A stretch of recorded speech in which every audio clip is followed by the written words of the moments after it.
Hey, greetings, everybody. Welcome to this study, American Prophecy, End of Days, Day of Atonement. Why the war? Why the ram and he goat war? And what is the wisdom of God doing to play out his atonement process? This is essential for us to understand that the ultimate prophecy is the one that comes to the end of time. All these things in the scripture were written for our admonition, in whom the end of time, the end of the days have come, the time appointed, the time of the end, the moyed gets. So we are to have the veil lifted and to understand God's process and his reasoning, why he allows, as you will see in Daniel chapter 8, in which Christ even says, I want you to understand the abomination of desolation described by Daniel the prophet. And you will see that Daniel 11, that gets into great detail of the abomination of desolation. It is when God is finishing his work in the temple, in the tabernacle in heaven, in which he deconstructs this process on earth. And he uses Daniel and the imagery of atonement beasts. And so we're going to have to look at that and see why America is represented by the ram, the two-horned lamb-like beast that rises from the land, and why you will see the conglomerate, apostatized, bastardized Christendom in the first beast of the seven heads, 10 horns, little horn, power, mouth, speaking great blasphemy, king of the north, the he-goat, the Azazel, the scapegoat. Why this war? Why this war with American apostate Protestantism versus the global, universal, Catholic one world order? So, or world or oneism, where it's Babylon and there is one great head. So, this is going to be important to go over.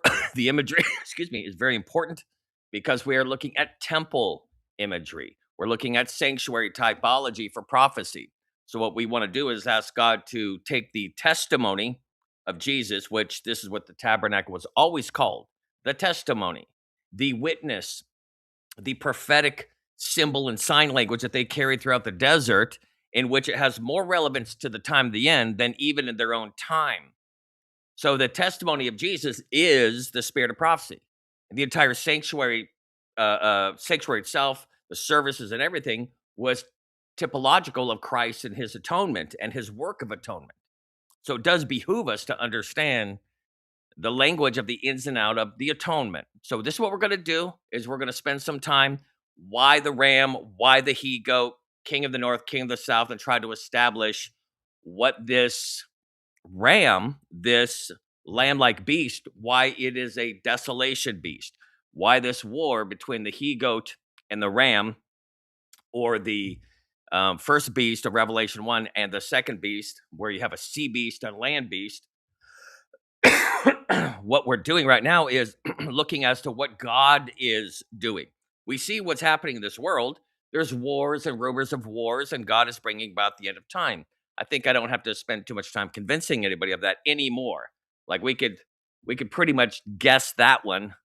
But what we're going to do is we need to look at God's sign language, because everything in prophecy is to assure us, to get us to understand that whatever it appears to be, God has his purposes for it. He has his wisdom. He's doing a good thing. Whenever God does something, even when he destroys the temple, it's a good thing. When he puts people through trials and fiery furnaces in the crucible, it's a good thing. So we have to trust the good God with the good thing. Job, right? The Lord giveth, the Lord taketh away, but blessed be that character, that person, his name. We trust God because God has this everything work together for those who love God and are called according to his purpose, because he's bringing about a result. And trusting the process is everything to us, and to understand his mind, how he thinks. So, what we're going to do is we're going to open up our text. We're going to start looking into why the imagery of the ram and the he goat. Number one, just to let you know, the Mosaic sanctuary of the tabernacle was covered by 4 layers of skins. This will be relevant as to this canopy that is over us while the Day of Atonement is happening. The innermost layer was of finely twisted linen with cherubim. you'll see that the same covering for the tabernacle was for the curtains, and it's four layered.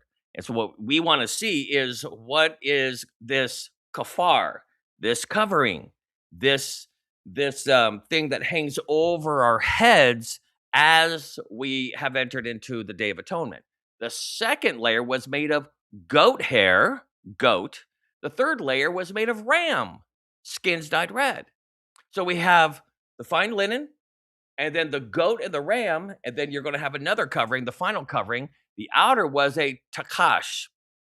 And the takash, they would say, and we'll get into it when we get a little bit further into the study, they gave all these interpretations because they didn't know what it was. They just knew it was a clean animal. And the name is of a foreign derivation. It was a clean animal with fur, probably a species of antelope. And you'll see it'll say badger or dolphin or seal, or they don't know what to make of it, but you'll see as we go on. So takash is a leather used for the sandals of a woman, or cladded feet, like to tie your feet, at the beautiful feet that transverse the hills, the hinds. This is the idea of the beauty of hinds feet. It's about traversing this dangerous and precarious, climb up a mountain in which God dwells at the top of it. It has that imagery to it. So, for example, when we're the picture of the woman that God saved us from blood and severed us from our red corded umbilical cord, and He changed our nativity, and He gave her sandals. He shod her feet with these sandals. You will see here that it says, and then Leviticus. Oops, I'm sorry. I'll get that down here. But let me get into the Day of Atonement. It has these two atonement animals. I'm sorry, I'm getting ahead of myself. Leviticus 16:5 says, and he shall take the congregation of the children of Israel with two kids, goats for a sin offering, and one ram for a burnt offering. So that's Daniel 8. You will see the ram and the he goat.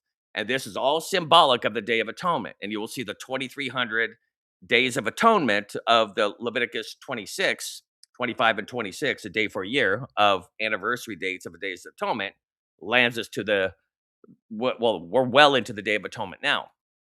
And you will see that the covering that I was talking about, in which the covering, the animals that were in that center layer, is a goat and ram. And there's a reason for that, and for that imagery, why that's a canopy over us, even though it looks like it's a conflict. It says, and you shall make a covering of ram skins dyed red for the tent. And then the covering of, we'll get into that word, takash, above that. So this is as a canopy, as a chuppah over you. And then it says in Exodus 26, verse 7, it says, make curtains of goat's hair for the tent over the tabernacle. So you'll see these two same atonement beasts, the ram, the he goat, also not just a sacrificial for the Day of Atonement, but also as a canopy over your head. And there is an imagery in which there is the great war between the ram and the he goat on the Day of Atonement, prophetically in Daniel chapter 8, that you'll see it's a battle in which we are underneath this war canopy, which God does a sealing work amongst his people. And this will be an essential imagery, a visual typology for us to understand that there's a war canopy over our head that brings us into a sealing. So you have Ezekiel 16, and this is the feet shod with the gospel. Well, this is what it's shod with, this outer canopy.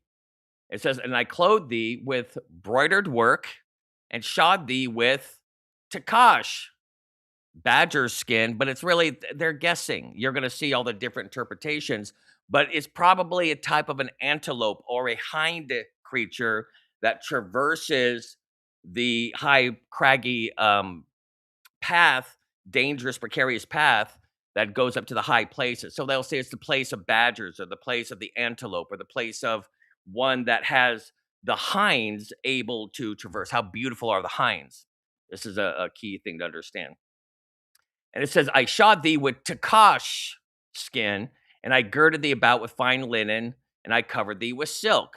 As God has this picture of covering us, like he covers the sanctuary, This is this picture in which he changes our birth origin to being born from below to being born from above. Key imagery. So this Takash word is Numbers 4:25. It says, "They shall bear the curtains of tabernacle to me, and it's covered with the covering of seal skin."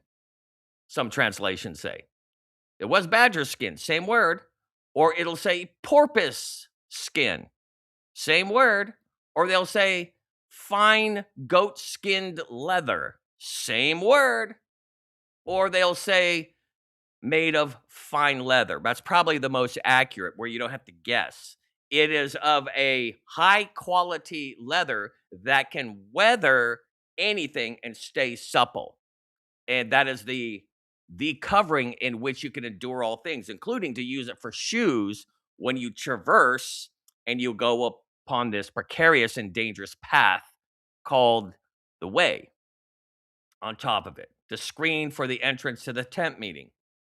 So this is this skin in which I would have to say has to do with the humanity of Christ and how that is, quote, our covering. In other words, Christ is standing before the Father as this exotic, fine, quote, nature, human nature that endured everything, you know?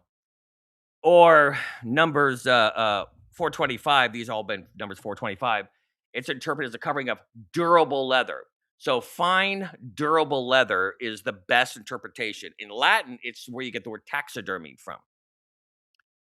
And then, so why? Why would God say, I'm going to have a canopy of goat and ram over your head in an atonement in which the imagery of Daniel 8 is that they are at war, they're at conflict. And you will see this play out because the same images from goat and he goat will be north and south. And you'll see come o north and come o south, in which God is bringing his people to a birthing process. And it is necessary to create a beast of desolation, a desolation animal at the end of time. I don't want to give you too much of a hint as to what animal is the desolation animal, but this is important to understand that it is essential that God puts as a canopy the ram and the he goat, in which you have the red blood dye, and this is a canopy over you. And of course, you have the fine, durable leather as the outermost layer, and the inner layer is the beautiful, fine embroidery of cherubim and this beautiful work, in which we could see it's like Solomon's curtains. And this is the view that the Shulamite had when she realized that she was, quote, dark but lovely because of Solomon's curtains. Christ imputed righteousness as a canopy over us that was brought about in a war, in a cosmic conflict, something provided for us in a war motif. And you're going to see that Christ secured our salvation in a war motif when he died, when the Romans and the Jews were against him. And you're going to see the same thing, that God's people are going to be put into the same thing. You had the Romans and the Jews that portrayed two kind of beasts that went to war and killed Messiah. It's very fascinating if you understand the patterning in which God foretells, he telegraphs to his people so we're not caught unawares, that the process doesn't overthrow us. So, like in Habakkuk, where God says, righteousness by faith, justification by faith, when God is writing in the ledgers of heaven, you'll see in Habakkuk 2 that you are to run with this message of the gospel of justification by faith. But here's the context of it.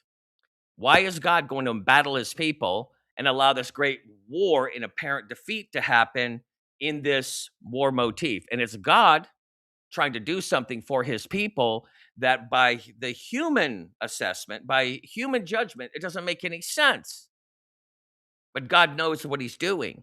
And God's people have got to be prepared for the things that God's going to allow to be unleashed upon God's people, to understand that God has a specific outcome in mind. And if you excuse yourself or remove yourself from the process, you're only going to destroy yourself, as the sin of Meroz, where you're going to sit out in the battle and you're going to receive the curse, and you're going to have a special judgment because you thought that standing off aloof and not being a part of the great cosmic conflict and the process that it brings about, that you will become somehow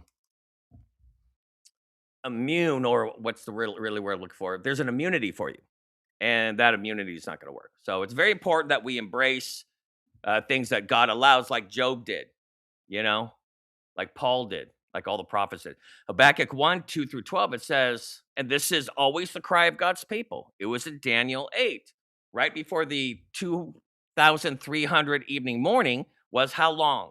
How long? That is that cry for I'm enduring, I'm holding on to, but how long? That is the posture, that is the position, that is the stance of faith, of a hupomone in the Greek, of enduring well, watching the narratives and mentality in your head. Because here Habakkuk was freaking out to God, and God was telling him to watch his murmuring while he's going to have a lot of trial persecution and an apparent defeat. This is always God's process. He does not change up in how he produces this product that he's looking for at the end. Habakkuk 1 2 through 12, it says, how long shall I cry? This will be the saints' experience. How long will you not hear? Apparently, Eli, Eli, lama sabachthani. Even cry to you, violence. This is violence, and you will not save. Why do you show me iniquity where it's everywhere around me and cause me to see trouble, a great time of trouble? For plundering and violence are before me. Like the Sabians have came, the sons of Ham have come, and just Cush have wiped out everything. The Babylonians. There is strife, contention arises. Verse 4, therefore the law is powerless, and justice never goes forth. When? When do you intervene? When do you stop what's obviously wrong? For the wicked surround the righteous. Therefore, perverse judgment proceeds. They don't even make any right court decisions. Those that have committed an infraction are treated like felons. Those that are felons are treated as if they've done an infraction. Look among the nations and watch and be utterly astounded, God. Can't you see? This is outrageous. For I will work a work in your days that you would not believe, though it were told to you, says God. I am doing a work that is way above you. There is a situation happening way above your head, and you don't understand why.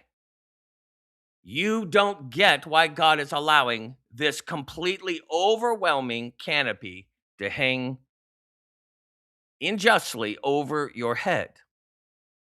Verse 6 says, for indeed I'm raising up the Chaldeans for Babylon to come to take over, a bitter and hasty nation. It's swift, it's unreasonable. You cannot reason with it. They're drunk on the wine of Babylon, which marches through the breadth of the earth to possess dwelling places that are not theirs. They're going to have victory, and it's not even right. Where is the justice of God? They are terrible and they are dreadful. It's not fair. You're way outgunned, way outmanned, and they have so much power behind them. Why? How long? Their judgment and their iniquity proceeds from themselves. Their horses are swifter than leopards. What's the image of the first beast of Revelation 13? They're more fierce than evening wolves. Their chargers charge ahead. Their cavalry comes from afar. They fly as the eagle that hastens to eat. They come for violence. They have set, their faces are set like the east wind. This is the devouring wind with all the locusts. And they just come and they just ravage everything and turn the land into utter desolation. They gather captives like sand and they scoff at kings. You think they care about the order of your nation, of your system? The princes are scorned by them. They deride every stronghold. You thought you were protected. You thought you had rights. You thought you had certain legal protections, legal walls, legal sanctuaries. Gone. They heap up earthen mounds and they seize it. Then his mind, literally the word for spirit or wind, changes suddenly, just at will, random, and he transgresses. No promises kept. He commits offense, and then he ascribes power to his God, the God of this age, the prince of the power of the wind, the air. Are you not from everlasting, O God? Lord, my God, my Holy One. We shall not die, O Lord. You have appointed them for judgment, O rock. You have marked them for correction. So this is important to understand here that the canopy, as we've established on the Day of Atonement, is a bloody goat and ram skins. Above that is a durable skin that is of a clean animal, that in which the good news of the gospel, in which we shod our feet with, is hanging over our head in the context of the ram and the he goat, in which their blood is shed on the Day of Atonement. It's above you and it is about you, the ram and the he goat. This is important to understand. So you're going to see how important it is to create desolation animals on the Day of Atonement that God's people will have hanging above them and around them, and the blood will be sprinkled about very liberally, in which you see the scenery here, like in Habakkuk, of violence, of injustice, of unstoppable ravage. That's the context in which God brings his people into the atonement, into the sealing. And God is going to create this great desolation context for God's people, where the whole world will become desolate. The hills will melt. The mountains will be cast into the sea. It says that men will in their place will stand in their place, and their eyes will melt out as wax, and the tongue in their mouth, etc. This is the desolation. God is going to bring this world into its judgment, and God's people will have to be under a canopy of war. God is bringing about finality of his Day of Atonement. God's people should look up because their redemption draws near. Daniel chapter 8, verses 1 to 4 says, in the third year of the reign of King Belshazzar, a vision appeared to me, to Daniel, right? This is the Belshazzar in which he was weighed, and the balance is found wanting, and Cyrus, the anointed one, shows up, who's a Messiah, it says, a Christ-like figure, a king of the East. And it says he appeared to me, Daniel, and after the one that appeared to me the first time, which is Gabriel, I saw the vision, and so it happened that while I was looking, I was in Shushan. That is the place of the lilies. This is at the bottom of the valley. This is always a picture of being at the place of the reflective pools in the valley, in which there is the stale waters, in which the lilies, they're not growing in these running waters. They are growing in the dead pools, in which is a place of deep reflection. And it's also on the rim or the lip of the looking glass of the laver, in which there is knowledge of self and only the hope of God, crying out to God. The citadel, which is in the province of Elam, everlasting eternity. We are on the very the shores of eternity. We're staring into the eternal inheritance, or that we are blocked from eternity. But we're standing on the eternal shores in Shushan. And I saw in the vision that I was by the river Ulai. And then I lifted my eyes and saw, and there standing beside the river, the ram which had two horns, and the two horns were high. Think about the land beast of Revelation 13 of the two horns, but one was higher than the other, and the higher one came up last. Religious liberty, civil liberty. I saw the ram pushing, keyword, identifier, same characteristics as you will see of the king of the south. So this is just more revelation when you get to Daniel chapter 11 that this ram beast is king of the south, as we will see, as we have all the verbal links of the ram, the king of the south, and the he goat is king of the north. This is going to be essential when we get deeper into the study as to Sunday law, death decree. Won't be this study, but we have to build the foundation for it. Pushing westward, northward, and southward so that no animal could withstand him. And you will see that this two-horned lamb beast that we have established so many times as American prophecy, this is happening. This ram pushing beast, the Nega beast, the one that gores and pushes and is able to carry about his will and no one can stop him. The only thing that's going to be able to fight him is the king of the north slash he goat Azazel beast. That will be his archenemy.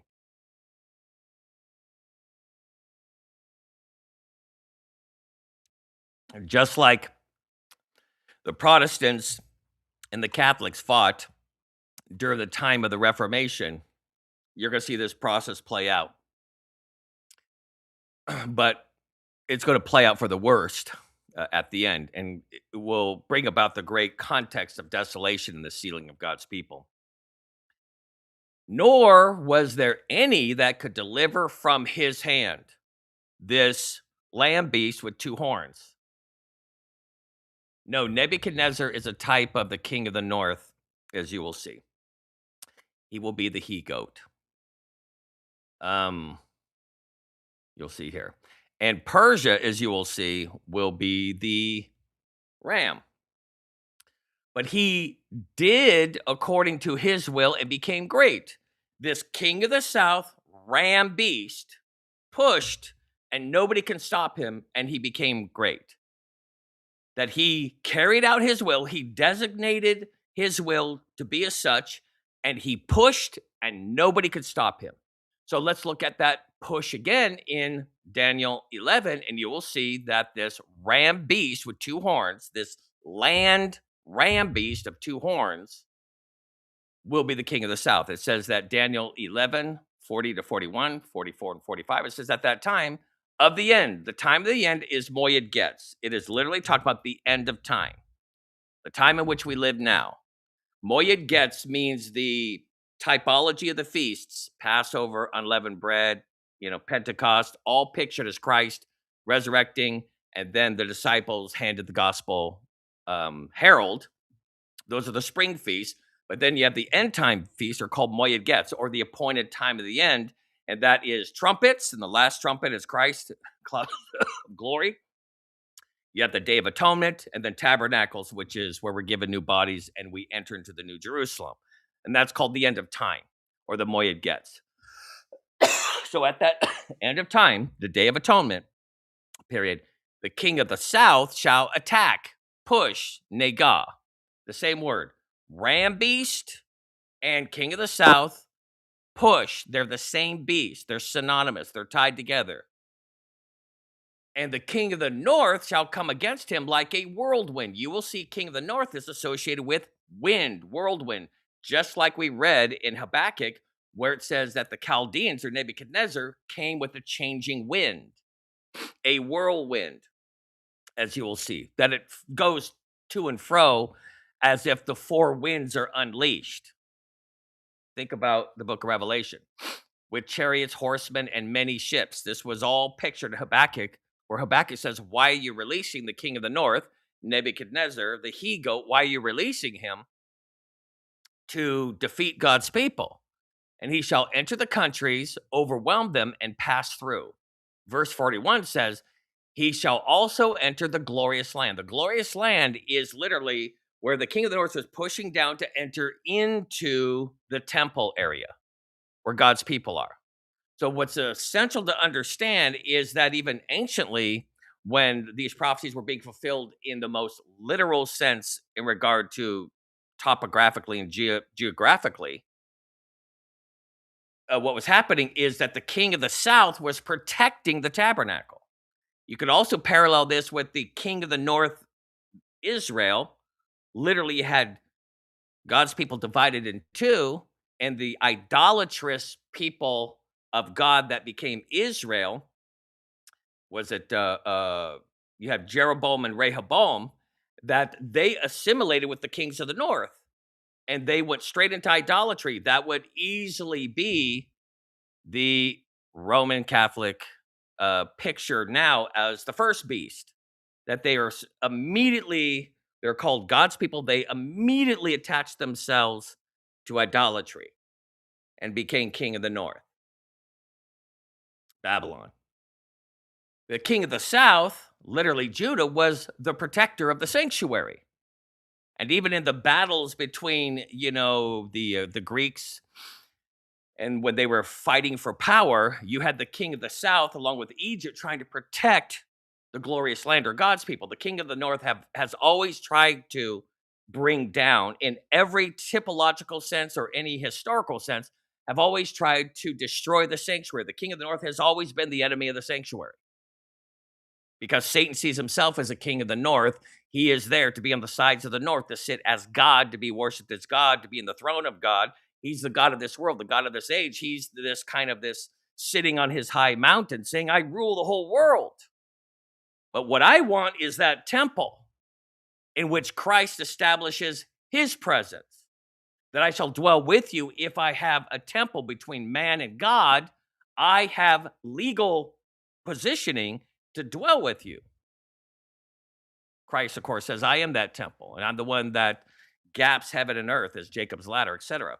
But it says, in many countries, this king of the north shall be overthrown, but these shall escape from the hand. It says Edom, Moab, the prominent people of Ammon. Let's not get caught up in it, all right? Let's not get sidetracked in that. This was ancient, but now we're applying it to present day.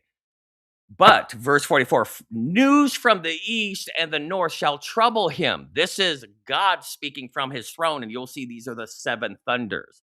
This is God announcing his dominion, his power, his authority, his rule, that he is the one that rules and has dominion over this earth, not Satan.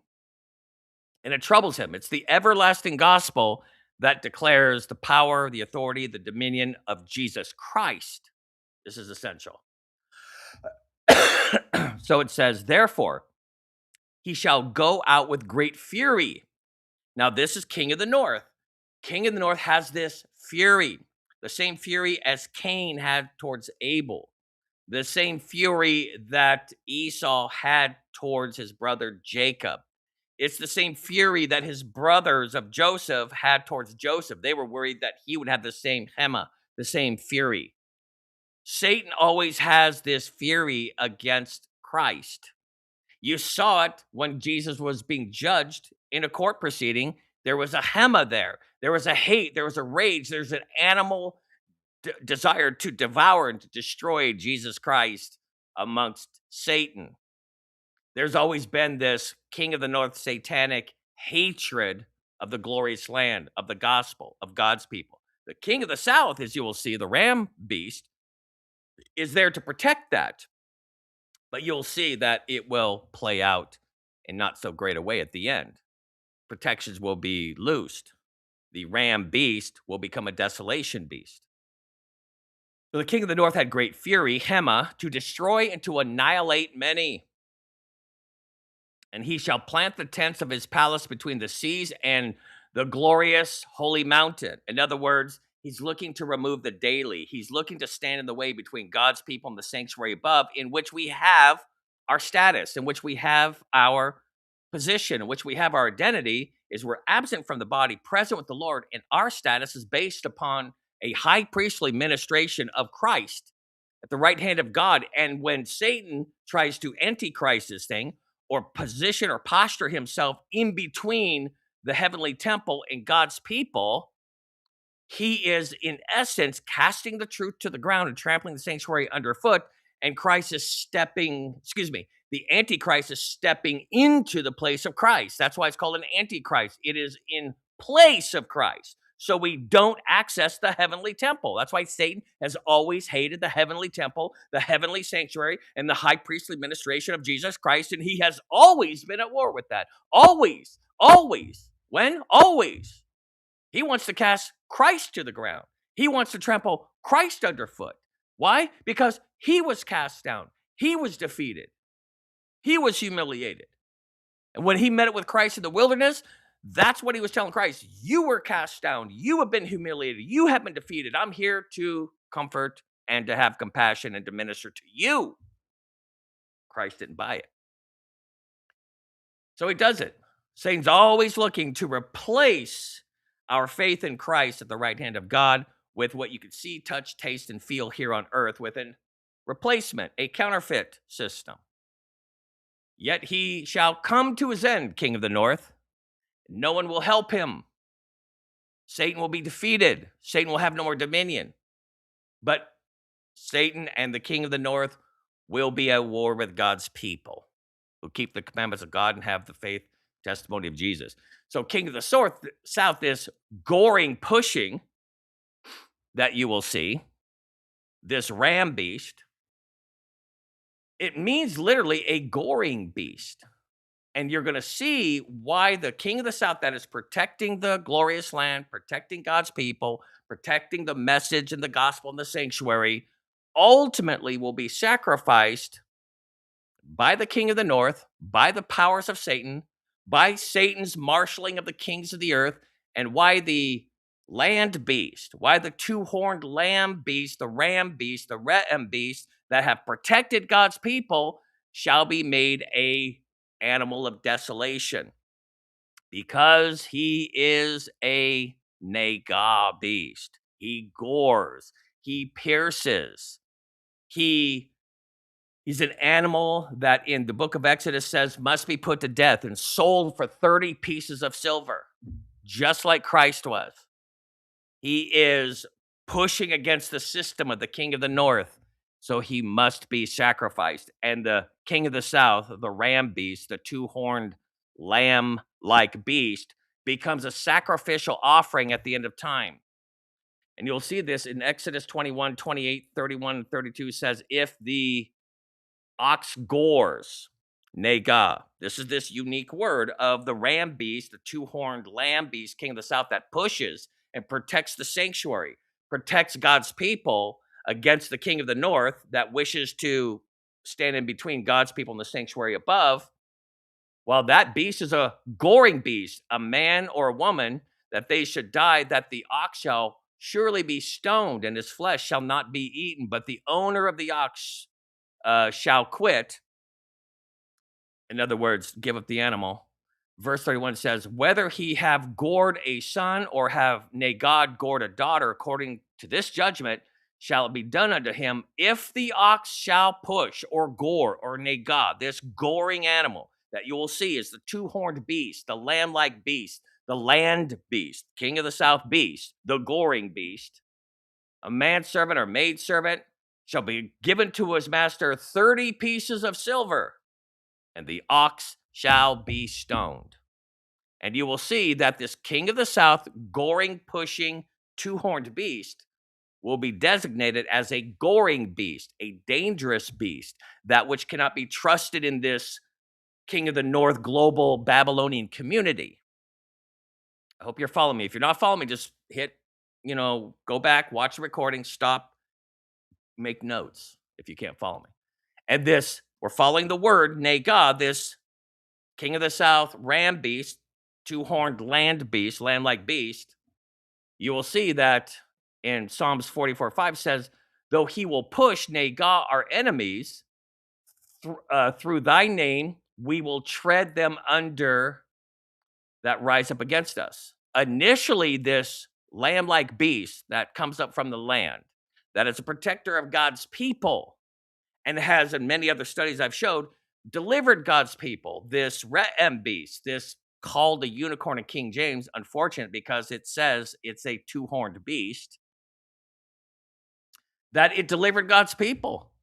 It was a type of Joseph bringing God's people not just into Egypt, but to bring them out of Egypt so Egypt could be destroyed and they could establish their own land in the promised land. And it's a deliverance animal, but it becomes a goring animal.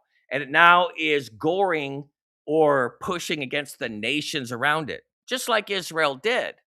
And so it is considered to be now a beast that must be sacrificed for 30 pieces of silver. This ram beast, this two horned lamb beast, becomes a desolation beast. And you're thinking, why? Why this great war between the he goat, king of the north, and the ram beast that is the lamb like beast, king of the south? Why is going to war necessary? Because it is a canopy in which those skins that are covering the tabernacle are made up of these two beasts. And ironically, God protects us in a process that looks like he's allowing us to be destroyed. Just like when God judged with plagues Pharaoh in Egypt, and yet it was a sealing process that made us dwell in the dwelling that has blood on the doorpost of an imputed righteousness, Passover. God seals his people by judging with plagues, and you see this played out again in the book of Revelation. That is God's sealing war motif. God's ways are past finding out. So, when you get into Ezekiel, you'll see again this naga, this pushing beast that is this king of the south, two-horned ram beast, lamb-like beast. You will see that God brings about this end of this process between king of the north and king of the south, and this goring, pushing king of the south land beast, which is a lamb-like beast that starts to speak as a dragon. You're going to see that because of irresponsible shepherds and to bring about the true shepherd. You will see this played out in Ezekiel 34. So if you want to understand the eschatological, the end time context in which we're in, I want you to read Ezekiel 34, and I'll read a decent portion of it so you can get an idea. And again, it's referring to the king of the south, the ram beast, the goring beast, that you have thrust with side and with shoulder and pushed, nega, all the diseased with your horns, plural, this ram beast, this lamb-like beast that speaks as a dragon, until you have scattered them abroad. Therefore I will save my flock, and they shall no more be a prey. Why does God allow this war motif between the ram and the he goat? It is God saving his flock, and he is herding them into the blood canopy. And you will see that why the skins were dyed red, that canopy and cover over God's people, it is a Passover refuge. It's God gathering his fold into the sanctuary. Therefore, I'll save my flock. They will no more be prey. I will judge between the cattle and the cattle. God will judge between the goats and the sheep. He will judge between the mark and the seal. He'll judge between the wheat and the tares. God will divide. Then I'll set one shepherd over them. Who's that shepherd? Christ. And he shall feed them. He feeds his lambs. Song of Solomon, shepherd husband, looking over Shulamite. Even my servant David, Dafweed, it's the idea of a flap of a door that opens in and out. It's the concept of love, or the heart valves. That's just the door that opens and closes. And it says that he shall feed them and he shall be their shepherd. Who's the true shepherd? What does John chapter 10 tell you? That everyone else is a hireling but Christ. Everyone else is there for their own greed, their own personal lusts of glory, other than Christ. Verse 24 says, and I, the Lord, will be their God, and my servant David, a prince among them. Christ, the son of David, the one who's beloved. It means beloved. And I, the Lord, have spoken it, and I will make with them a covenant of peace, and then I will cause the evil beast that cease out of the land. Daniel 7. God curses God's people because of our idolatry, because of our licentiousness, because of our worldliness, because of our whoredom. God sends in the wild beasts, in which Leviticus chapter 26 says he will do, and he will send us into the nations, and we will be held there for a period of 70 years, the life of a king, and he will discipline his people. And then he likens that process into his sheep being released into the unprotected zone of the wild animals. And then after that, he will gather his sheep again, and they will never depart from him again. That's the imagery of Daniel, of the wild animals. And then it moves to atonement beasts, where God is now gathering his people under the canopy and into the sanctuary. And he is there trying to collect his flock. And it's a call to be gathered into the care of the one true shepherd. And they shall dwell safely in the wilderness. Revelation 12. And sleep in the woods. Now make them and the places around my hill, his throne, a blessing. And I'll cause the shower to come down. What is this an image of? This is the outpouring of the latter rain.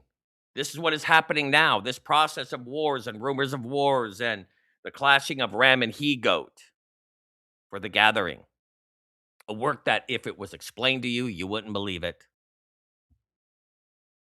In its season, and there will be showers of blessing. So to look at Isaiah 34, where it's again going to talk about the Re'em, the lamb-like beast that has two horns and pushes, king of the south, the one protecting God's people in the glorious land, the sanctuary will now become a desolation beast. Will become the beast that has to be slaughtered because of its goring, its pushing, sold for 30 pieces of silver, and it's God's will. Just like Christ had to be crushed, he was a lamb-like beast that had to be destroyed for our atonement. So this lamb two-horned beast will now speak with great authority and will push and be destroyed as an atonement process. Isaiah 34, 1 to 2, 4 and 5, etc., just kind of bouncing through Isaiah 34. Go ahead and read the whole chapter. It says, come near, you nations, to hear, you people, give attention. Here doth the earth and its fullness, the world and all of its productions. This is an everlasting gospel to go to every nation, kindred, tongue, and people. A declaration and a herald for the end of time. For wrath is to Jehovah against all the nations. This is the everlasting herald. This is the three angels' message. This is the empowerment of the fourth angel to now gather God's flock. And fury against all their hosts, the kings of the earth, and Satan and his host. And God is at war with Satan, and hath devoted them to destruction, and he hath given them to slaughter. Devoted to destruction, given to slaughter. The same word for consecration. When God is consecrating or he is sanctifying, he's also consecrating and sanctifying the wicked to be destroyed. He is setting them apart.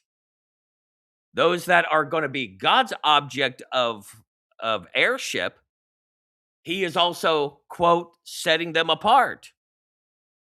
The severity of devotion. And consumed, and have been all the hosts of heaven, and rolled together as a book, has been the heavens. It is the picture of scrolls and judgment and final destiny. And all their hosts do fade, as the fading of a leaf and a vine, in which the wicked, there is no more life after death once the wicked are finally destroyed, in which the books are open, the judgment is seated, and God will now judge them out of those books at the second resurrection. There is no hope after that. There is no existence. You fade, you disappear, you dissipate, you become as nothing. As the fading of one of a fig tree. For soaked in the heavens was my sword. God is the Lord of hosts, and he goes to war. And that war motif is how God saves his people, in which he comes for his bride. He comes for his wife as a bridegroom. And you see that war husband picture all tied together in Revelation 19 when he comes and he says, thou alone are holy. and he comes with plagues preceding him, protecting his wife in a canopy of blood and war. Lo, on Edom it cometh down, on the people of my curse for judgment. Is this the day of judgment? God seals his people under the most astonishing of conditions. And come down, have Re'ems with them. This is the two-horned king of the south, lamb-like beast that pushes, and the bullocks and the bulls, and soaked has been their land from blood, and their dust from the fatness is made fat. This is a time in which there is great bloodshed. The Re'em has been released. God and his armies, Satan and his armies. Now the winds, the seal of God's people. Wartime context, under the canopy of war. Verse 8 says, for a day of vengeance is to Jehovah, a year of recompenses for Zion's strife. And it's really here in the Hebrew for our strife against God, in which God is putting us under discipline to give us a humbled and contrite heart as God is judging the rebellious host, his enemies and the kings of the world and those that are allied with Satan. And we're watching God's judgment, and we could say, how can I be spared? And we are under this great war canopy as a Passover. God is judging men. Verse 9 says, and turned have been their streams to pitch, and her dust to brimstone, the entire foundation in which we have our way in our being, in which we go to Costco, or we dance a little jig on the beach somewhere, or we hold our little margaritas, or whatever we do, all turn to fire, a lake of fire. And her land hath become a burning pitch, verse 10, and by night and by day she is not quenched. To the age go up some, doth her smoke from generation to generation. She is waste. She is waste. She's become but dust. Forever and ever, none ever passing into her. Verse 13 says, and gone up, her palaces have thorns thrown into the fire, dried. The pop, snapple, crack of our complaints and our rebellion against God until it dies down to nothing, to oblivion. It says, nettle and bramble are in her fortresses, and it hath been a habitation of dragons, of Satan, empowering the kings of this world and the people that love the system and that want to join themselves in a leviathan, a bond, an indebtedness, an attachment to the kingdom of Satan. It is time for God to judge the entire system of the world and Satan and his reward system. And you see that in Revelation 18, those that were made rich by her delicacies. A court of daughters of an ostrich. And the picture of the daughters of an ostrich is they don't care about their kids. They'll sacrifice their kids. It's like the people of God sacrificing their children to Molech. These are daughters of harlots. Their parents really don't love them. I actually knew a mother and her daughter, and the mother was a harlot. She was a supposedly high-paid call girl. And her daughter worshiped her mother and didn't realize that her mother was always looking out for herself, not for her daughter.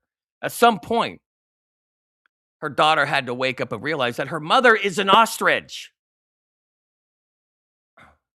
Seek out the book of Jehovah, whether your name be written therein. Not that Satan has been cast down like lightning. Not that you have religious authority or power or position.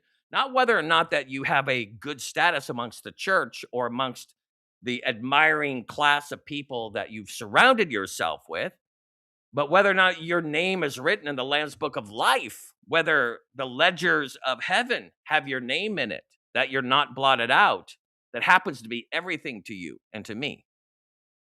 And read, one of these hath not been lacking. None hath missing his companion. For my mouth it had commanded, and his spirit he hath gathered them. In other words, what is true outwardly is true inwardly. that those that have come under the canopy of God, God has made them. It's an imagery in the Song of Solomon. It's like, like sheep, her teeth are like sheep coming up from the washing, and teeth is like the word for character. And it's like the total symmetry in which God matures his bride and washes her with the washing of the word. And it's a picture of this teeth that are freshly coming up from the washing, and they're both matching. So it's this idea of symmetry, that what you profess is what you are, that you're not a hypocrite. That's a kind of a snaggletooth position. Verse 17 says, and he has cast for them a lot. This is Urim Thummim. This is Day of Atonement. This is when God finally divides the inheritance. You don't have, you do have. You are marked, you are sealed. You are a goat, you are a lamb. You are wood, hay, and stubble. You are the wheat. You are those that will be given over as sons of rebellion, sons of wrath, and you will be sons and daughters of God, children of inheritance. This is casting the lot. This is when God, many tekel upharsin. This is where he weighs in the balance, and he is a palmoni. He makes ultimate decision, and that happens to be Daniel 8:13 when he does that as the decider. And it is all based upon whether your name is written in the Lamb's book of life, in which the Lamb has been slain, so your name could be in the registry. Do you have faith in his righteousness? Really? If you don't, plead that God gives you faith in his righteousness. And his hand hath appointed it to them by line, by measurement, by God sending the Holy Spirit and measuring you and testing you and showing you whether or not you're disqualified, whether or not you're worthy, whether or not you could stand before God when he judges. Unto the age they possess it, to all generations they dwell in it. Good outcome for those who lay hold of God's provision. So we're going to spend a little more time here. We're going to get into the book of Job, which is a picture of the 144,000 and their experience of patience. The patience of Job, the patience of the faith, the process of perfection, endurance, and being under the canopy of a great cosmic conflict that seals you, that perfects you, that tests you. And you will see that God, after his testing, God speaks very openly to Job and gives him a double blessing, but not without great lessons learned, great humility when God asks you questions that you cannot answer, that are hid within him. But what does he bring about? The concept of a land beast and a sea beast. A beast coming up from the sea, Leviathan, and a land beast. And you'll see these parallels in Revelation chapter 13. The first beast comes up from the sea, king of the north, Azazel, he-goat, sea beast. But then there's a land beast. God's always likened his people coming from the land, from the Eretz. Just like man and beast was brought up from the land. And the mark of the beast is man and beast, and they're brought up from the land. And just like the lamb-like beast with the two horns, king of the south, is now like Solomon, and he's a land beast. God's people apostatize. There's apostate Protestantism and an entire nation that has its will imposed upon the earth. That was once the great protector of God's people, but becomes a behemoth, a re'em, a lamb-like beast that speaks as a dragon, a ram, a pushing, a nega, a goring beast.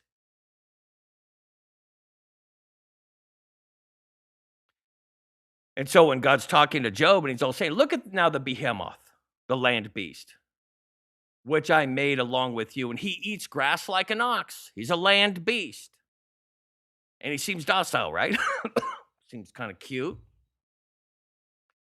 See now his strength in his hips, in his loins, excuse me.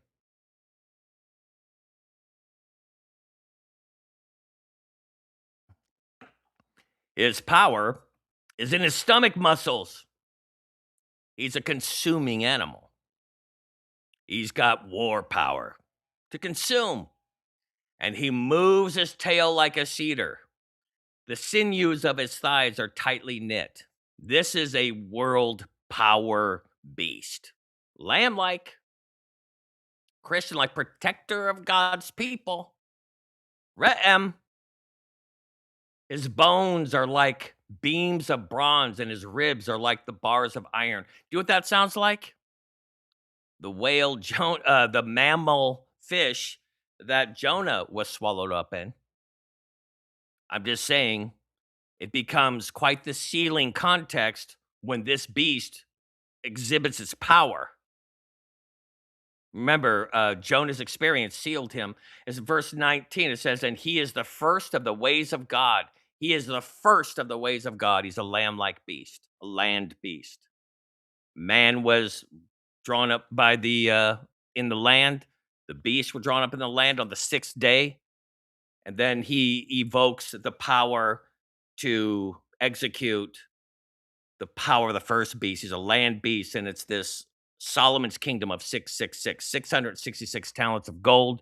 Man was created on the sixth day. Beast was created on the sixth day on the land.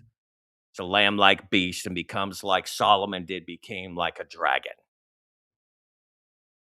The most blessed, the most privileged, and ultimately it becomes a goring beast, a behemoth in which God will deliver his people at the great land beast, sea beast war. The canopy, the great coverings of the ram and the covering of the goat, which canopies over the sanctuary in the time of the end. This is our protective canopy. Only he who made him can bring near his sword. This is ordained of God. The context in which God seals his people with the covering of the ram of the he-goat of skins dyed red, in which you now have the ram of the he-goat is now at war in a temple warfare motif of sealing of the Day of Atonement. It says that only God can bring near his sword. God has ordained this process, just like he said with Habakkuk, surely the mountain yield food for him, and all the beasts of the field play there. This beast, when it goes out into the world field, is fearsome, and he gets what he wants. It says, surely the mountains yield food for him.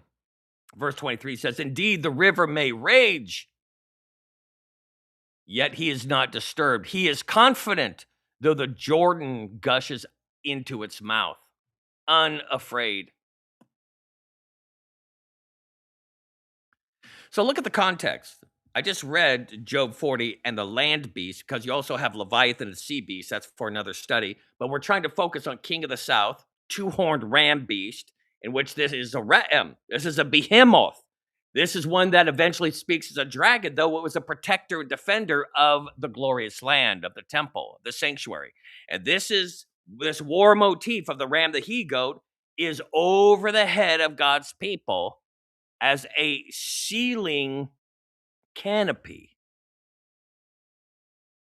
So in Job 39, 1, 3, 6, 9, in other words, this is the buildup into God describing to Job this context in which God sealed Job in the great cosmic conflict in which God and Satan were at war, and God's people were in the center of this, and God uses this war of land beasts and sea beasts to seal God's people in his wisdom.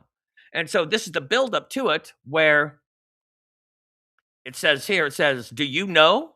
Because God's questioning. Do you know why I do what I do? Look at verse 1. It says, do you know the time when the wild mountain goats bear young? Or can you mark when the deer gives birth, the time of birth pains?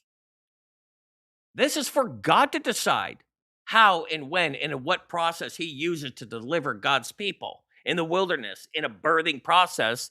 That's the chiastic center, the cosmic conflict. The book of Revelation tells you there's a woman in the wilderness giving birth, and there's a dragon there.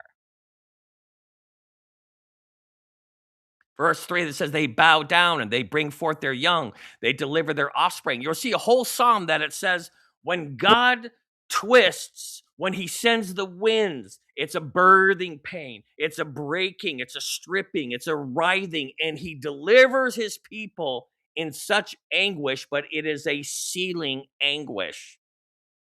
Verse 6 says, whose home I have made the wilderness. Come on, Revelation 12 students. And the barren land his dwelling. God brings us to the wilderness as a safety precaution.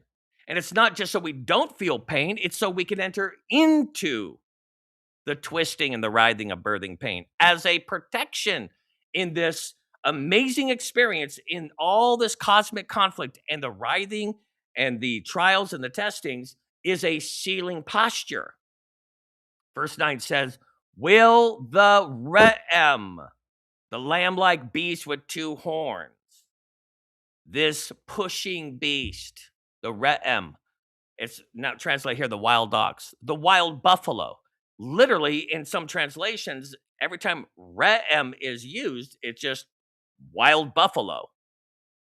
If there's so much indication of American prophecy, it is ridiculous. The Re'em, will he be willing to serve you? Are you serious? Do you really think that this power, this king of the south, ram beast, this wild beast of two horns that did a great work of delivering God's people and pushing the nations and is able to do a mighty work, do you really think that it's going to serve you? That you're in control of it? This king of the south, this ram beast, this land beast? Will he bed by your manger? Can you bind the Re'em, the wild ox, in the furrows with ropes? Or will he plow the valleys behind you? Is he really going to be domesticated by you? He's non-domesticated.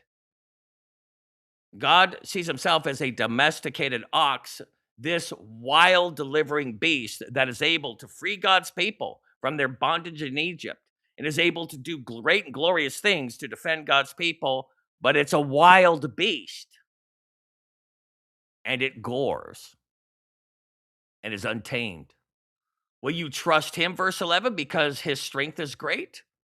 This is the Re'em. This is the two-horned beast. That is the land beast. Or will you leave your labor to him? Do you really think that we're going to control this apostate Protestant United States in prophecy, an entire process that's playing itself out as a king of Persia type? You'll see it as we go. Will you trust him to bring home your grain and to gather it to your threshing floor? I read on because there's no chapter breaks in Job. He's leading up to you understanding the land beast, this wild ox, this buffalo, this land-like beast that comes up from the land and speaks as a dragon. Do you really think you're going to control him? You think any international governing body is going to tell it what to do? It does what it wishes on its own. We're just reading on. It says Job 40, verse 1, but take out the chapters and verses. It's not the original. And then, moreover, the Lord said unto Job, shall the one who contends with the Almighty correct him? God says, I have my own ways of doing things. This is not your prescribed method of sealing you, but this is the way God does it. And he says, if I would have told you, you wouldn't believe it. Why would I let the king of the north? Why would I let Nebuchadnezzar? Why would I let the Chaldeans overrun God's people? Why would the king of the south no longer be able to protect the sanctuary? Why did the kings of the north come and have victory over God's people? And God's going to say, I've got my reasons, and you're questioning them, but you don't understand that I can do a work for you that you could not do for yourself. He who rebukes God, let him answer it, just like Habakkuk. God says, give me your complaints. And Habakkuk gave his complaints, and he says, okay, I'm done complaining. Now I'm waiting for my rebuke. I'm waiting for my reproof. I'm waiting for my correction. I know that I spoke out of turn. So it says, he who rebukes God, let him answer it. And then Job answered the Lord and said, behold, this is it. This is the sealed position. This is the mind. This is the internal narrative. This is how you talk in the dialogue of your soul. This is the non murmuring in which we're angry against God, and God is bringing us to a knowledge of why He lets the he goat and the ram war above our heads. Why He even allows in Revelation 13 both the sea beast and the land beast to fight. What is God's purpose? How does He bring God's people into the Passover canopy? Behold, I am vile. I see no good thing in me. See, that's now no more Laodicean. You do realize that you are wretched, miserable, poor, blind, naked.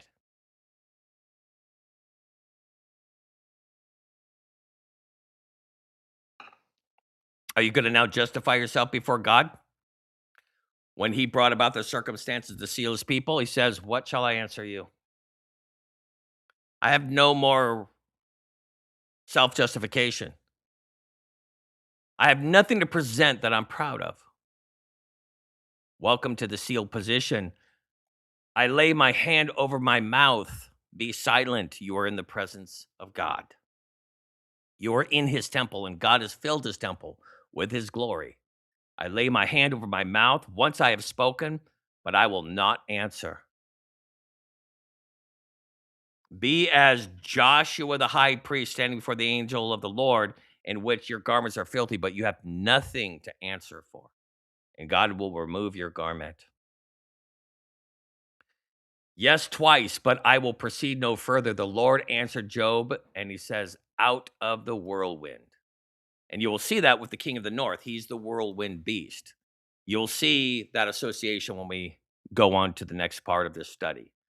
And he says, because that's the same beast, king of the north, and this goat beast is also, he's going to be the whirlwind beast, the Sa'ar, and he's going to also be the Hema beast, the fear and the rage of Cain, the rage of Nebuchadnezzar, the rage of Esau. Now prepare yourself like a man. Your judgment. Why He brings about the land beast, why He allows the cosmic conflict to rage about. And I will question you, and you will answer me. Would you indeed annul my judgment? Would you condemn me that you may be justified? Do you see the role of imputed righteousness? Do you see the role of justification by faith? Do you see the role of somebody else's righteousness standing in place of your righteousness? In the judgment, in the position of being sealed, of abiding under a blood-soaked threshold, canopy that God has provided for you, a sanctuary when you are judged and the whole rest of the world is brought to desolation. Are you not grateful for the Lamb's shed blood? Have you an arm like God? Are you everlasting? Can you reach heaven? God reached earth, and God reached back up to heaven to save you. Jacob's ladder, Jesus Christ. Or can you thunder with a voice like His? And we'll get into the seven thunders of Revelation 10. We'll get into God when He speaks, when He makes His judgment, when He declares the fate of a man, of a woman, a child.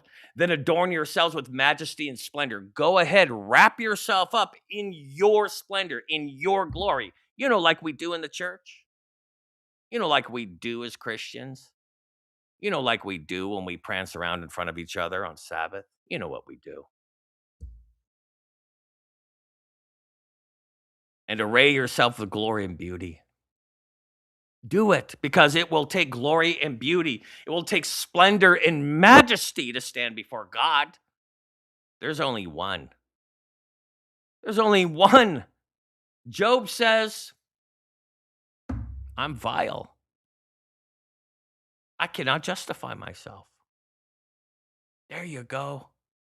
There you go. That's the pinnacle.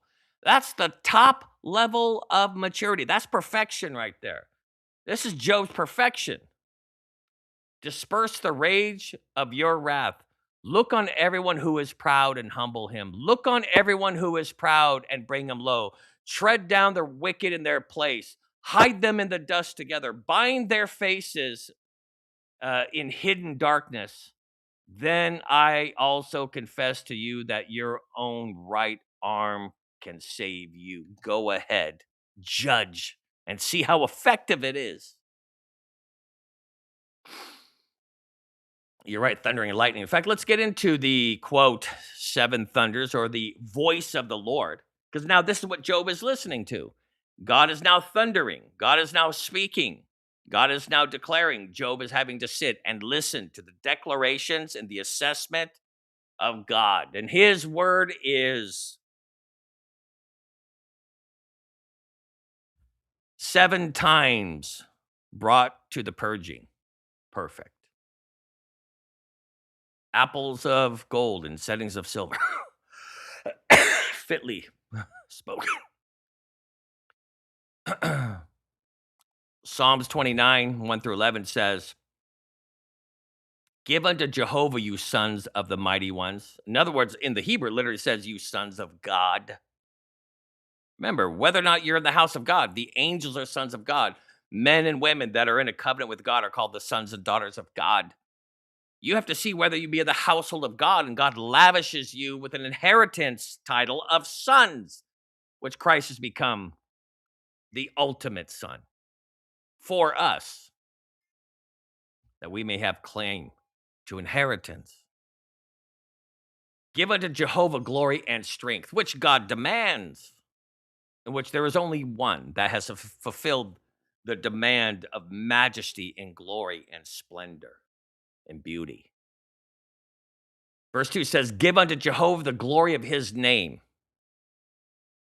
There's no other name given among men in which we must be. This is the only person, the only character that we could present to God in true worship. Worship Jehovah in holy splendor. I have glorified thee, Father. In Christ, hid in Christ, the voice of Jehovah, there's seven of them. And you'll see this in Revelation chapter 10, in which we have to eat the little book and we have to go through the experience and we have to enter into the crucible. And it says, the voice of Jehovah, voice one, is upon the waters. The God of glory thundereth. Jehovah upon the great waters. His voice is like many waters, like the judgment of the flood, or like the waters of Ezekiel 47, to the feet, to the knees, to the waist, to the chest. And then you have to swim. It's overwhelming. And what's the root word? Swim is the root word to worship. Voice number two, the voice of Jehovah, verse 4 says, is powerful. He has power and authority and great dominion, and nobody questions his authority. The voice of Jehovah, number three, is full of majesty. Number 4, the voice of Jehovah breaks the cedars, and Jehovah breaks the cedars of Lebanon, and he makes them to skip like a calf, Lebanon and Syrian, which is Mount Hermon, like a young buffalo, like a re'em. He makes them give birth. That's what it means. When you get into this, you get further into this psalm, especially when we get in verse 9, it literally says, well, he twists the oaks, or he causes these hind animals to give birth. And it's the same word in Hebrew. He knows how to strip you, to twist you, and to give birth to his people in great birthing pains. This is the voice of the Lord, in which it causes the earth and heaven to shake in deliverance and birthing pains.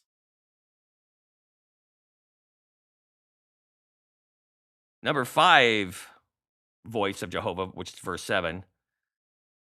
The voice of Jehovah cleaveth out flames of fire, issuey fiery, streams out from his mouth, in which there's a two-edged sword, and there's fiery ministers of the law, in which his angels execute at his command. And the fire proceeds from him. He's the king. The 6th voice of Jehovah shakes the wilderness, or causes it to whirl about in writhing pain. This is the context of God's people being delivered with the 7 voices of God. the seven thunders. Jehovah shakes the wilderness of Kadesh, of holiness, of sanctification, purification. God shakes. God shakes heaven, God shakes earth, and God delivers his people.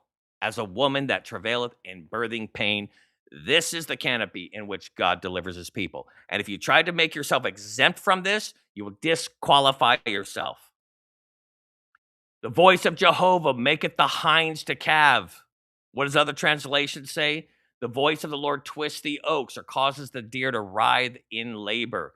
He layeth bare the forest, and in his temple doth everyone say, Glory. The the preamble to the plagues, the before the where God fills the whole temple with his glory, and then the plagues are about to come out because everyone's fate is decided in Revelation chapter 15. It says, Thou alone are holy. And this is where this idea comes from. In his temple doth everyone say glory. Christ's righteousness alone is the only acceptable righteousness in which you will be rendered. Let the just, let the righteous, let the holy sealed. Let the unrighteous, the filthy be marked. The unholy. It's based upon the glory of Christ filling the temple where nobody else is allowed in. That's why he judges our name in the Lamb's Book of Life when we're not physically there. It has to be him and him alone filling the glory of that temple where no man can come in. That's the position of a sealed one. And God does it through the great war between the ram and the he-goat that acts as a canopy and covering over God's people. It's a kafar. Jehovah sitteth upon the flood in judgment. How do we survive? Yea, Jehovah sitteth as king forever. No plague come nigh thee. Psalms 91. Verse 11 says, May Jehovah give strength unto his people. May Jehovah bless his people with peace. These are the seven thunders, the seven voices of God. This context, let me see where we are. We're an hour in this.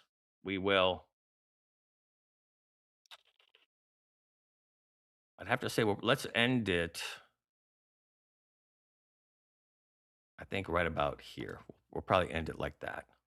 And then we'll part two this here.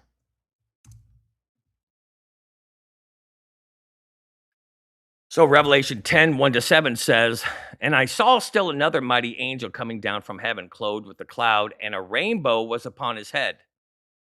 Very interesting when you go back to Job and you go back to Isaiah and you go back to Ezekiel, you'll see these images of God when he rules as king and judges. And his face was like the sun, his feet like pillars of fire. These are images that were all the way back in chapter 1 of Revelation, in which Christ reigns as this Nazarite king and high priest and husband in all of his high priestly glorious war suit. And he had a little book in his hand, and he set his right foot on the sea and his left foot on the land, and cried with a loud voice as a lion that roars. You see, Satan, the image of a lion, is a king of the dominion. A lion was always an imagery in ancient times as one that has rule over the land, king of beasts. God, when he rules as Judah, calls himself the Lion of Judah. And when he roars, it is broadcasting or heralding his authority to command obedience to his law. Satan is looking as a lion, seeking in whom he could devour, and woe unto the inhabitants of the earth, in which Satan is looking for subjects to come under the dominion of his roar, just like in Kathogedzomai of the Romans 7 study, which the old man is looking for your obedience, your submission, your consent, your obedience. And if you've been doing it privately in your heart, you will do it at the end of time. The battle of Romans 7 that is in the soul is essential for your warfare for when it is eschatological at the end of time during the Day of Atonement, in which the beasts fight, in which Christ fights for you and Satan fights for you, and you have to choose.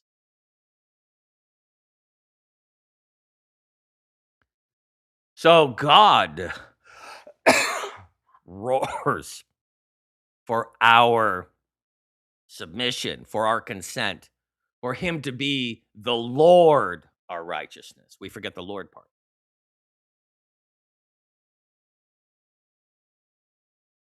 So just like we read in the Psalms, Psalms 29, he accesses that imagery. Revelation chapter 10 says, when he cried out, seven thunders uttered their voices. And we should go back to Psalms 29 and see what that is. It is God making his declaration. And every time there's voices and lightnings and thunderings, you should just overlap that in the book of Revelation and just see as almost a transparency or as an overlay. It's talking about the same event. It's when God is calling his people for final judgment. And it is a time of choosing. It's what happened in the road to Damascus, or it's a time when the Greeks were there at the temple and they heard a thundering, or it's at the bottom of Mount Sinai. When God thundereth, it's the idea that he is demanding the choosing time because he's a lion and he is looking for those that are of his pride. And he will execute his authority.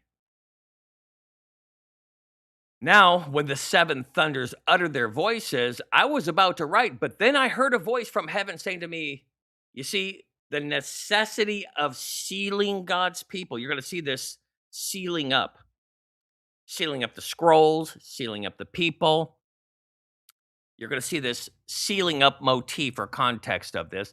And it says, seal up the things which the seven thunders utter and do not write them, because it's waited for a time. And that's the time we're in now. The angel whom I saw standing on the sea and on the land, you see this two sea and land motif of sea beast, land beast, and the context in which there's a great fight between king of the north and king of the south, raised up his hand to heaven and swore by him who lives forever and ever. That is clearly the context in which Paul talks about, or Isaiah talks about, or all the prophets talk about, when God is standing to be a promissory covenant, to make an oath, that the oath would fall upon him. The death verdict and the penalty of failure of covenant will fall upon him. So he makes what's called a promissory covenant, where he promises to be something for us that we are not. This is righteousness by faith. This is the heavenly high priest being our substitute and surety, our representative, our go between, our advocate, one that will bear the penalty of failure of covenant. And he makes an oath and he swears by himself, because he could swear by no one higher than himself, of a non failure to a covenant in which there is no grace, there is no mercy, there is no forgiveness. You see, Christ saved us through his works. There was no canopy of grace over Jesus Christ. Christ became the shed blood canopy. He entered into the cosmic conflict and became a covering for us, which we see beautiful fine linen and tapestry from our view of the Holy of Holies. But beyond that is the bloodshed of a he-goat and a ram. And above that is the fine leather, a durable leather of an animal that is used for your feet to be shod with the gospel, that it may endure. It is Christ in his humanity. Break that one down. Who created heaven and the things that are in it. This is the herald of the everlasting gospel.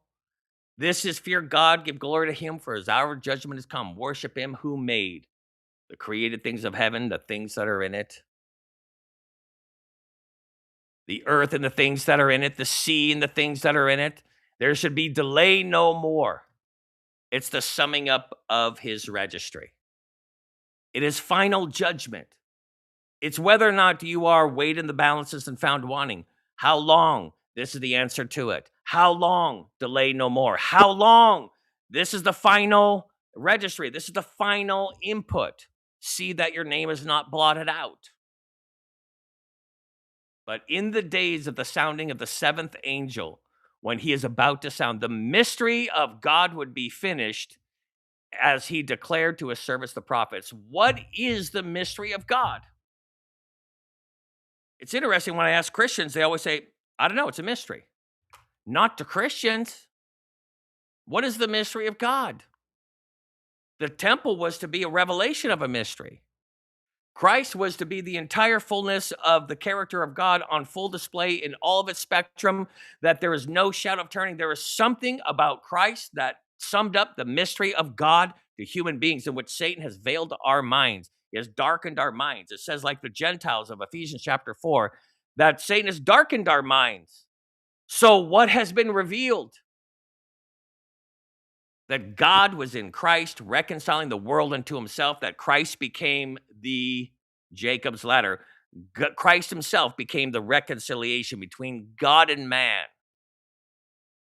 That God was the one that was going to save us from us, that God was going to bear our judgment, that God was going to come under the yoke of obligation, that God was going to bear the crucible, that God would have the sword fall upon himself and his sheep would be scattered, that he's the true shepherd, that God in his righteousness alone will save his people from the plagues and the wrath of God and the judgment of the dominion and the kingdom of Satan, the old dragon, the roaring lion, the chief rebel. That God would be the one to spare his people through his shed blood. That Acts chapter 20 says that God shed his blood. God shed his blood. God shed his blood to save his people. That's the mystery of God, that God took tender pity and mercy upon sinners that were flopping around in their own hot, greasy blood, still attached to their umbilical cord and afterbirth. And he said, live, live. I will adopt you. I will cleanse you. I will separate you from your nativity. I will give you my splendor and call you my own. That's the mystery of God revealed, God's mercy. The centerpiece of the Day of Atonement, the centerpiece of the inner chamber of God's Holy of Holies, is a weighty mercy seat. The weighty glory of a solid gold mercy seat that canopies over the sins of God's people. It's right there in the ark. We broke the 10 commandments. There's the commandments as a canopy. We complained against God and gathered manna on the Sabbath. There's the Sabbath in the mercy seat. We tried to rule as co-equals with God, the sins of Korah, Dathan, and Abiram. There's the branch that budded. God's people have made promises to God and have failed God. And there we are. We're at the bottom of Mount Sinai worshiping a calf. We're complaining against the manna that God provided. We think we're holy, that we don't need the unique substitutionary offering of Christ, but there is the branch that budded.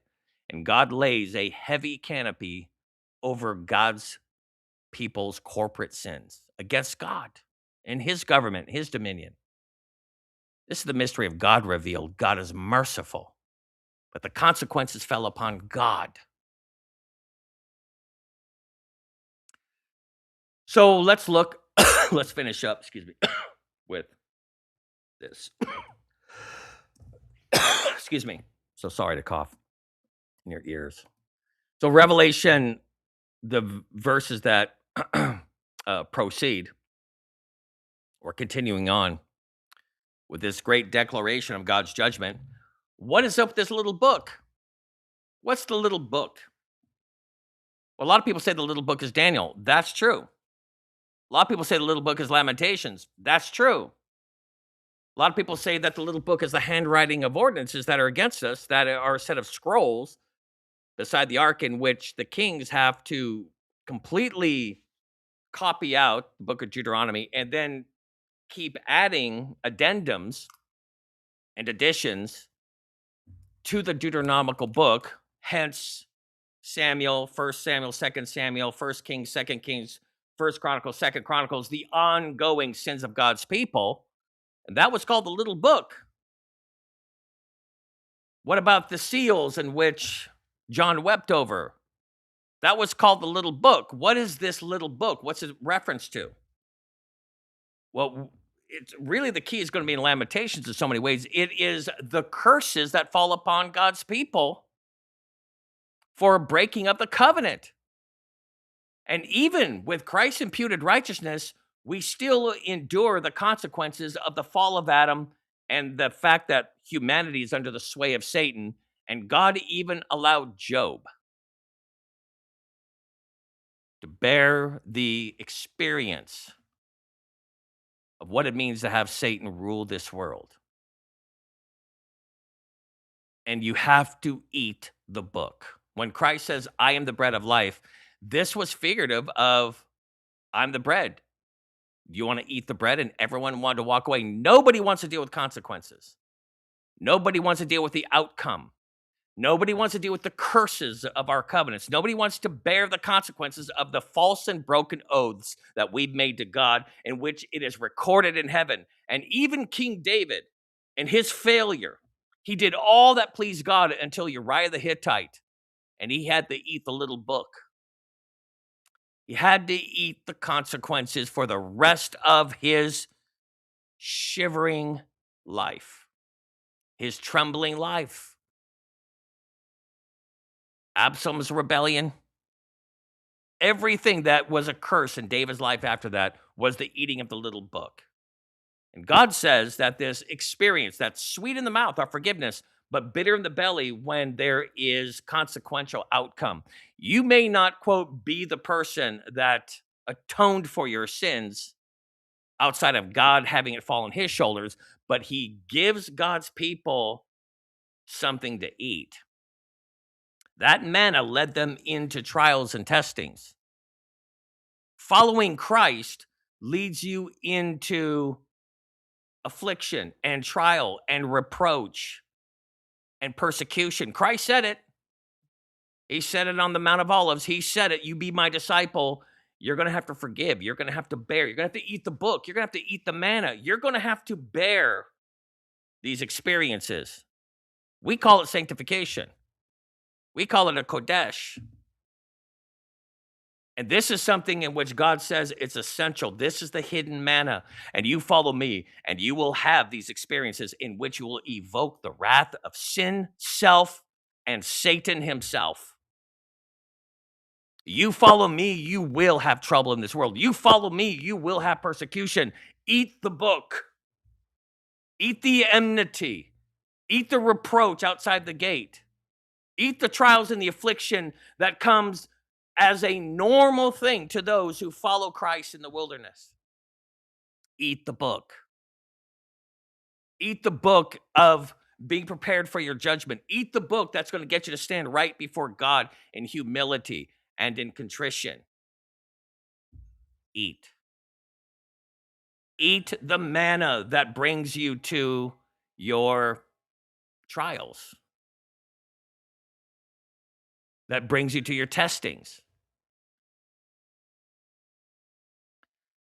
Revelation 10 verses 8 through 11 says this, then the voice which I heard from heaven spoke to me again and said, go take the little book, the book of the curses, the recorded curses, which is open in the hand of the angel who stands upon the sea and on the earth, land and sea, heaven and earth, sea beast, land beast, behemoth, Leviathan, 7 head, 10 horn from the sea, lamb-like beast from the land. So I went to the angel and said to him, give me the little book. This is coming straight out of Ezekiel, chapters 2 and 3. Ezekiel knows he's headed for the meat grinder. He knows he's headed for the buzzsaw. He says, don't let them make you afraid, but they are a house of rebellion. My people will do everything to destroy you when you eat of the book. When you come bearing the testimony of the sins of God's people, you will feel the wrath and the affliction, and you will sense that they are under the dominion and the pall and the control, that they are of their father, the devil, that they are a brood of viper, they are a den of thieves. You will now be burdened when you eat of the book. Jonah ate of the book, and when he was spit out, he went to Nineveh, and this was the declaration that God is a God that judges sins and sinners and the kingdom of Satan. You will know experientially that God is a God of holiness and of righteousness and of judgment.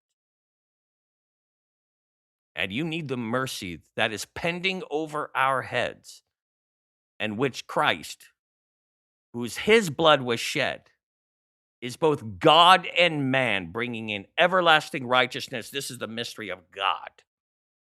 Men are blinded because they don't think that sin needs to be atoned for. We just find justifications and excuses and different labels for it. We could never call it by its right name. And he said to me, "Take and eat it, and it will make your stomach bitter. It'll make you, it's epicac. It'll make you want to vomit. It's painful. It's horrible. But it will be a sweet in your mouth. Redemption, salvation, imputed righteousness, justification by faith is sweet. It is a hanuk. It's where you get the word Hanukkah, or to dedicate. It is the anointing of your lips with honey. It is sweet. But now to walk in the light as he is in the light, walk in the spirit, to as you received him, so walk ye in him. You walk under the canopy of imputed righteousness, but your walk is one of famine, of hunger, of thirst, of trials, of affliction, as being sheep led to the slaughter. Walk, eat, experience sanctification, trusting in somebody else's holiness, somebody else's righteousness, and Satan is unleashed upon you. Why, God, why? How long? And God says, if I were to tell you, you wouldn't even believe how good this really is. It is to bring you, in the book of Habakkuk, to imputed righteousness, justification by faith. Believe me, the wicked will choose wickedness, but my people will choose imputed righteousness, and that will be their Passover canopy. That will be their citadel. That will be their shelter in the storm. Somebody else's righteousness where no plague will come near you. And then the little book out of the angel's hand, I took it and I ate it. And it was sweet as honey in my mouth. The everlasting gospel that God judges me not according to who I am in myself, but who I am at the right hand of God. But do we bear under trials and affliction and reproach? Do we receive persecution? Are we as though we are cast outside the gate, outside the camp, bearing reproach? Is that our experience once we've received the title of sons and daughters of God in heaven? Will Satan come down upon us with great wrath? But when I'd eaten it, my stomach became bitter. Bitter waters out in the wilderness journey. Bitter waters in the wilderness journey. There's death in these waters, they said to Elisha. And he said to me, you must prophesy again about many peoples, nations, tongues, and kings, and give a declarative cry like Jonah coming out of the belly of the whale, in which that bitterness in the belly of the whale now vomits out the great gospel message. In yourself, we are condemned. We are vile, says Job, and I cannot justify myself. But there is one that I could see in which the majesty, the glory, the splendor, and the beauty of God are matched, and matched uniquely and alone in my Savior, in the one who has come, in the fine skin, in the durable skin of humanity, to bring his shed blood to cry out eloquently for me when God judges sin and sinners and the kingdom of Satan. All right, that's it for this study. Please join me for part two as we continue on the King of the South, the lamb like beast, the wild buffalo, the protector of God's people that soon becomes a desolation animal. It's important that you come to these studies. It's a revelation of the times in which we're in to understand the work of atonement that's happening prophetically around us. God bless you.